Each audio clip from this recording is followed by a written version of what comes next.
ನಮ್ Ramanagara bus stand ಅಲ್ಲಿ ಈ ತರ ಆಗುತ್ತೆ ಅಂತ ನನ್ಗೆ ಗೊತ್ತೇ ಇರಲಿಲ್ಲ. ವಿಡಿಯೋನ ಕೊನೆ ಗಂಟ ನೋಡಿ ನಿಮ್ಗೆ ಎಲ್ಲ ಅರ್ಥ ಆಗುತ್ತೆ. ಫಸ್ಟ್ ನಾವು ಬಂದಿದ್ದೆ ನಮ್ ಕಾಲೇಜ್ಗೆ, ಕ್ಲಾಸ್ಗಳನ್ನೆಲ್ಲ ಮುಗಿಸ್ಕೊಂಡು ನೆಕ್ಸ್ಟ್ ನಾವು ಹೊರಟಿದ್ದೆ ಬಸ್ ಸ್ಟ್ಯಾಂಡ್ ಕಡೆ. ನಮ್ದಾವ್ ಬೇರೆ ಪಾಸ್ ಇಲ್ಲ, ಸೊ ನಾನ್ ತಗೊಂಡಿದ್ದೆ ಟಿಕೆಟ್ ನೋಡ್ರಿ 20 ರೂಪಾಯಿ ಮಾಡಿಕ್ಕಿದ್ದಾರೆ. ಯಪ್ಪ, ಸೀಟ್ ಇಲ್ದೆ ಚನ್ನಪಟ್ಟಣ ಟು ರಾಮನಗರ ನಿಂತ್ಕೊಂಡೇ ಬಂದೆ. ಅಲ್ಲಿಂದ ನಾವು ನನ್ನ ಫ್ರೆಂಡ್ಸ್ ಎಲ್ಲ ಒಂದು ಆಟೋ ಮಾಡ್ಕೊಂಡು ಅಲ್ಲಿಂದ ಬಂದಿದ್ದೆ ಈ ಜಾಗಕ್ಕೆ. ಸೊ ನಾವಿವತ್ತು ಬಂದಿರೋದು ರಂಗರಾಯನ ದೊಡ್ಡಿ ಕೆರೆ ಬೆಟ್ಟ ಎರಡೂ ಇದೆ ನೋಡ್ಬೋದು.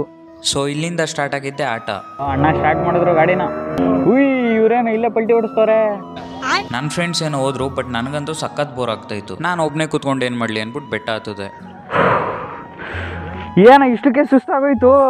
ಬೆಟ್ಟ ತುಂಬಾ ಸ್ಲೋಪ್ ಇದ್ದಿದ್ ಕಾರಣ ಜಾಸ್ತಿ ಎತ್ತಕ್ಕಾಗ್ಲಿಲ್ಲ. ಸ್ವಲ್ಪನೇ ಎತ್ಬಿಟ್ಟು ತಿರ್ಗಾ ಇಳ್ದ ಕೆಳಗಡೆ. ನಮಗೂ ಹೊಟ್ಟೆ ಹಸಿತಾಯ್ತು, ಸೊ ನಾವು ತಗೊಂಡಿದ್ದೆ ಚುರ್ಮುರಿ. ಅಲ್ಲಿಂದ ನಾವು ಬಂದಿದ್ದೆ ಬಸ್ ಸ್ಟ್ಯಾಂಡ್ಗೆ. ಯಪ್ಪ, ಏನ್ ಗುರು ಇದು ರಾಮನಗರ ಬಸ್ ಸ್ಟ್ಯಾಂಡ್, ಏನ್ ಇಷ್ಟೊಂದ್ ಜನನ, ಫುಲ್ಲು ರಶ್. ಮತ್ತೆ ಅದೇಗಳು ತಿರ್ಗಾ ರಾಮನಗರ ಟು ಚನ್ನಪಟ್ಟಣ ನಿಂತ್ಕೊಂಡೇ ಬಂದೆ. ರಾಮನಗರನು ಇವಾಗ ಫುಲ್ಲು ಬಿಸಿ ಸಿಟಿ ಆಗಿ ಹೋಗ್ಬಿಟ್ಟೈತೆ ಗುರು. ಯಪ್ಪ, ಏನ್ ಬಿಸ್ಲು. ನಮ್ ಸೂರಿಬಾಯಿ ಯಾಕೋ ಫುಲ್ಲು ಆಂಗ್ರಿ ಆಗ್ಬಿಟ್ಟಿದ್ದಾರೆ, ಅದಕ್ಕೆ ತುಂಬಾ ಬಿಸ್ಲು. ದೋಣಿ ಸಾಗಲಿ ಮನೆಗೆ ಹೋಗಲಿ ಅನ್ಕೊಂಡ್ ಸೀದಾ ಬಂದೆ ಮನೆಗೆ. ಈ ವಿಡಿಯೋಗೆ ಇಷ್ಟೇ, ಸಿಕ್ಕಣ ಮುಂದಿನ ವ್ಲಾಗಲ್ಲಿ ಅಂತ ಹೇಳ್ತಾ ಬಾಯ್ ಬಾಯ್.